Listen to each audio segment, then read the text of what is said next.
Thank you. And I now yield to Ms. Herrera Beutler for her questions. Thank you. And Mr. Richmond kind of asked what I was thinking is how long is the recoup time? You know, you not only have exactly what you said. I was thinking you have to front the money up front. Makes sense. You have to put the cash down, and then you're not having the same revenue that you had in months previous. So 9 months. How long does it take you to break even? Did you break even up to this point? Now you're having to look at another IT provider.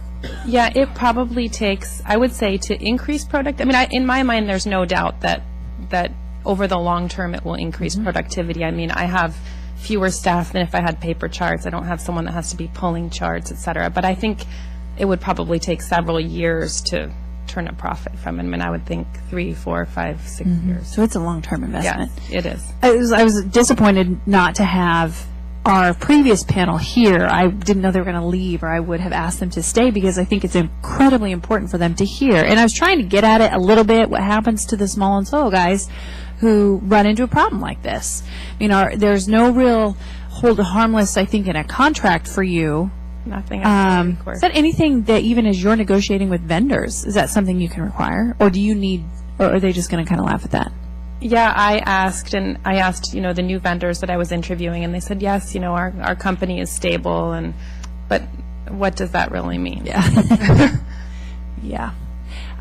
Thank you for that. I wanted to also ask Dr. Baumer, I had a physician in my office a few weeks ago, and they were talking to me. You kind of came at the security portion from the cyber attack side of it, and you mentioned MedMal, but in terms of discoverability, I had a physician say, look, once I put all this online, it's discoverable in a MedMal case. What is the case with paper records, and is that something you're hearing? Is it the same?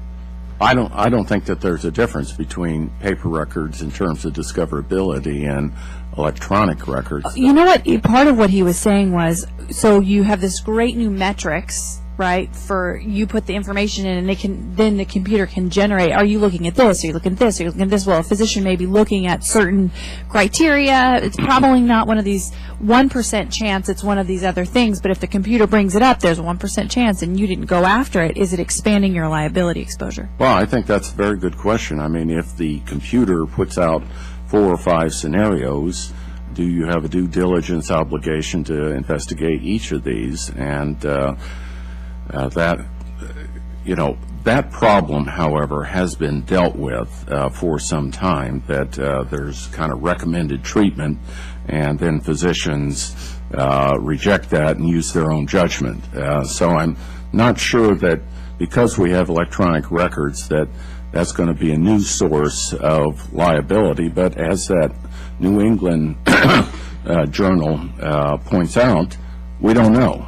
And there has not been, hopefully in the long run, but people can't hold their breath in the long run, that we will have a reduction in liability. I think that most of these providers are very concerned about lawsuits from people they don't even know about issues that they're not trained about, namely IT issues, which Mr. Slavic might be able to talk about. Did you have a thought? Yeah, I think there is a slight difference, Congressman, and that difference is that in a paper record, it may say that a patient is taking a certain medication.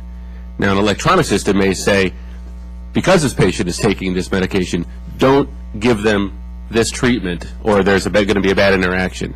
And so I think the fear of is that creates a level of liability, invisibility into liability that didn't exist before. So what we obviously need to do is encourage the development of encourage people to learn and improve, and not penalize people for improving, and to self-report and so forth. And that type of environment, I think, will balance the needs and interests of the patient with the, I think, very real concerns of a physician to make sure that they don't get penalized for effectively trying to advance the care they're delivering. Absolutely. Thank you. Yield back.